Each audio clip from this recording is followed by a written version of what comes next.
Kumusta kaibigan? Dahil malamig ang panahon ngayon, nagluto po ako ng creamy sopas. Ito po ang ating mga sangkap. Meron tayong macaroni, pasta. Siyempre, meron din tayong repolyo, carrots, hotdog, at ang ating nahimay na manok.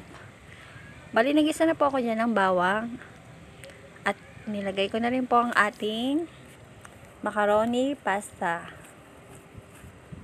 Pagkalambot mo ng ating macaroni pasta, nilagay ko na po ang ating carrots at ang hotdog. Siyempre, nilagyan ko na rin po ng ating gatas para mas makremy.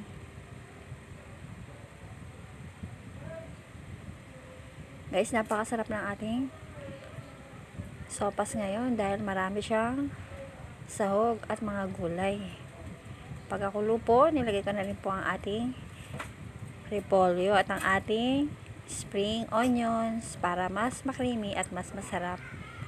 Diba guys, napakasarap ng ating sopas. Napakaganda ng kulay niya.